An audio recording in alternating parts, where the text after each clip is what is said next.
When you think about adding garden statuary, pottery, art to the garden, it is important that you just don't haphazardly place them here and there in the garden.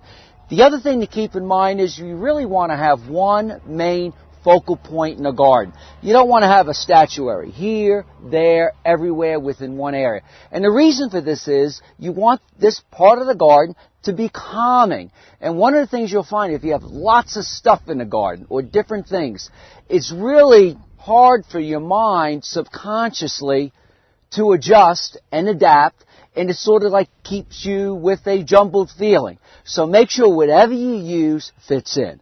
The other thing that you can use in the garden is large pots. Now these are pots that are so heavy you can't move them year after year.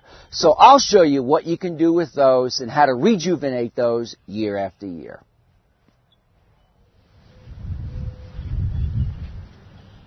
You might be fortunate enough to find room in your garden for really big containers.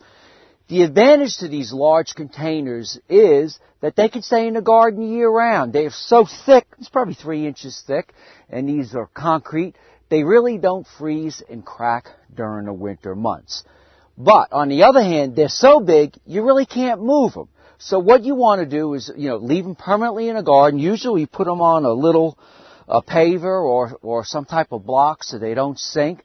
But early in the season, when you're ready to start planting your containers, you just come in and you remove, well, I'm going to guess you're probably going to want to take out about maybe 12 inches of the soil that's here.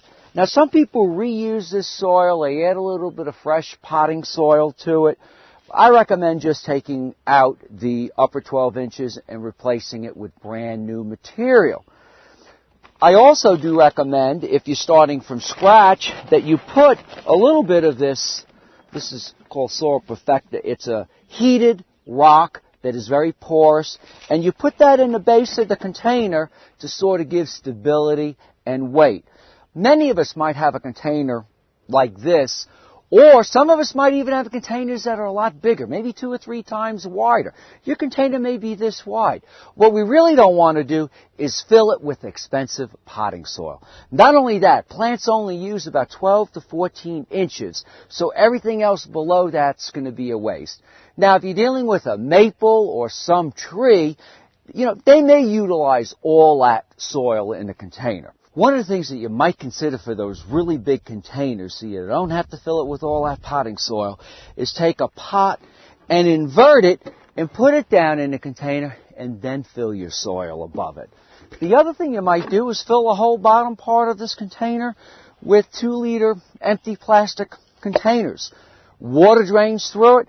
When you put a couple at the base, you then come in and fill in with your topsoil.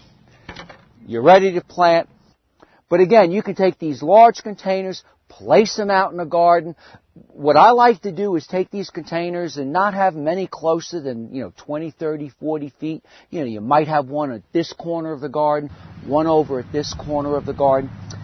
And the only time I usually put a couple containers together is if they're all the same color.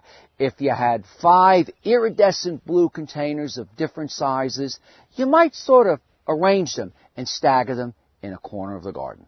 I'm Mark Viette. Join me next time in the garden.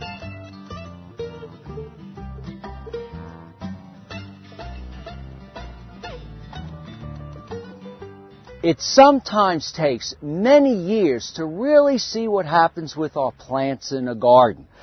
And what we've noticed is over the years that instead of recommending preparing a soil maybe 3 to 4 feet wide for a tree, I'm now recommending maybe 6 or 8 feet in width. As you notice here with this blue spruce, that the roots really didn't grow downward, but they grew outward. And what we didn't do was prepare enough of the soil around the roots. And we had a really strong windstorm the other day, and it blew the tree down. But now we learned, prepare your flower beds for your plants, maybe 3 or 4 feet wide per plant, and for trees, maybe as much as 6 to 8 feet wide. For more garden tips, go to the In the Garden website at www.inthegardenradio.com.